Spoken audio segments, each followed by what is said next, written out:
అమరజీవి comrade AB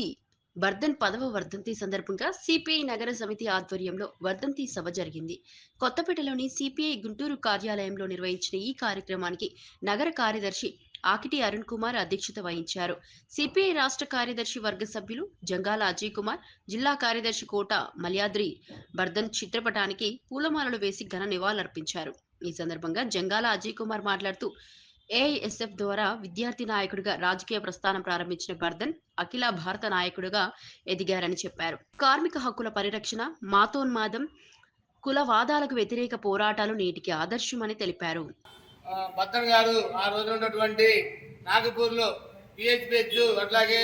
సంఘ పరివార శక్తులకు వ్యతిరేకంగా అనేక పోరాటాలు నిర్వహించడం, ఎంపీగా కూడా పోటీ చేసి కొంత తక్కువ మెజార్టీతో ఓడిపోయిన ఏబి వర్ధన్ గారు అనంతరం జాతీయ కార్యదర్శి తర్వాత మరి ఇంద్రజిత్ గుప్తా గారు అట్లాగే సోరవన సుధాకర్ రెడ్డి గారు వాళ్ళంతా కూడా పనిచేయటం, అనంతరం ఆ పోరాటాలు పరంపర కొనసాగుతున్న ఈ పరిస్థితులు ఆయన లేని లోటు తీర్చలేనిది. రాబోయే కాలంలో ఆయన చూపిన బాటలో పయనిస్తామని ఈ రోజు ఉన్నటువంటి కేంద్ర ప్రభుత్వం మోడీ గారు మరి ఏదైతే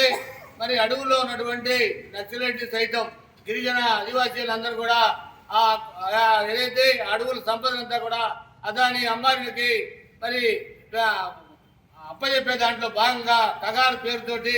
ఏదైతే దాడి చేస్తా ఉన్నాడో ఆ దాడి కూడా సరైనది కాదని, ఆ దాడిని ఎదుర్కోవడానికి మరి వర్ధన్ గారు చూపిన బాటలో బలమైన మరి పార్టీగా మనం మరి రూపాంతరం చెందితే తప్ప ఈ రోజున్న పరిస్థితుల్లో మరి అక్కడ ఏదైతే దాడులు చేస్తా ఉన్నారో రాబోయే కాలంలో ఆ దాడులకు వ్యతిరేకంగా కార్మిక కర్షక విద్యార్థి యువజనులకు అండగా, పేద ప్రజలకు అండగా భారత కమ్యూనిస్ట్ పార్టీని ముందుకు తీసుకెళ్లే దాంట్లో మనం